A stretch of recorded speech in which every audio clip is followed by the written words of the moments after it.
북한의 7차 핵실험 가능성이 제기되는 가운데 한미일 외교 차관이 만나서 대응 방안을 논의했습니다.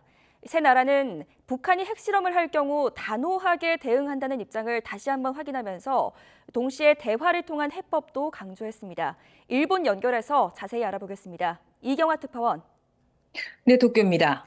네, 조금 전에 한미일 외교 차관이 공동 회견을 열었죠.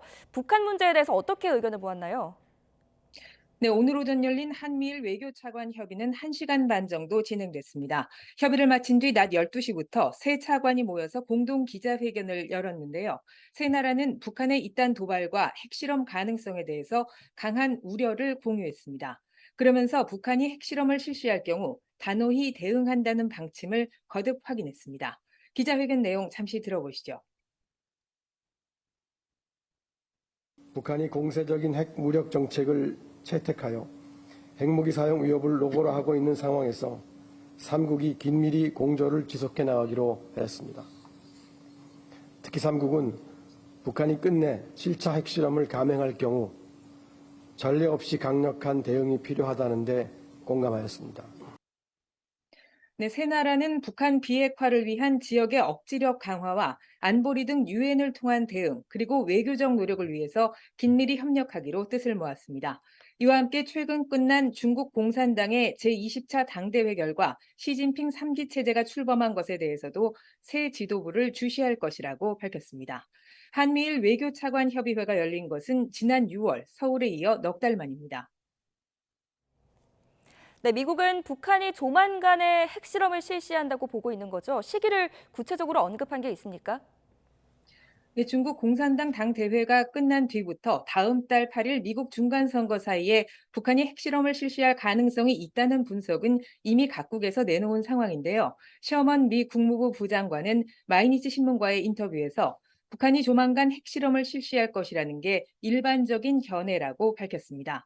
부장관은 북한이 핵실험을 실시할 경우 대가를 치르게 될 것이라고 밝히면서 동시에 외교적 해법도 강조했습니다. 기자회견 발언 들어보시죠. All of this behavior, all of it, is reckless and deeply destabilizing to the region. We urge the DPRK to refrain from further provocations, and we remain committed to dialogue with the DPRK without preconditions. 네, 한미일 협의에 앞서서 어제는 한일 외교차관 회담이 열렸는데 한국재단이 강제동원 피고인 일본 기업 대신에 배상금을 지급하는 방안에 무게가 실리고 있다고요? 네, 그렇습니다. 조현동 차관은 오늘 기자회견에서 강제동원 문제가 한일 관계 개선에 있어 해결해야 할 우선적인 현안임에 틀림없다고 밝혔습니다. 그러면서 외교적으로 일본과 협의하는 한편 국내적으로 피해자와 관련자들의 의견 수렴을 통해서 최대한 공감대를 얻을 수 있는 해결책을 모색할 것이라고 밝혔습니다. 외교부 당국자는 어제 한일 양자회담에서 강제동원 배상 판결 이행 방안에 대해서 양측이 심도 있게 논의했다고 말했습니다. 강제동원 해법을 둘러싼 한일 간 이견이 조금씩 좁혀지는 분위기인데요. 이와 관련해서 아사히 신문은 한국 측 재단을 통해 피해자에 대한 배상금을 지급하는 방안이 추진되고 있다고 보도했습니다. 피고인 일본 기업에 대해서는 배상금과 같은 금액을 기부금 등의 형태로 내는 것을 한국 정부가 타진했다고 전했습니다. 이 신문은 윤석열 정권이 조속히 문제 해결 방안을 결정하기 위해 다음 달로 예정된 아세안 정상회의 등 국제회의에서 첫 정상회담을 여는 것에 기대를 걸고 있다고 덧붙였습니다.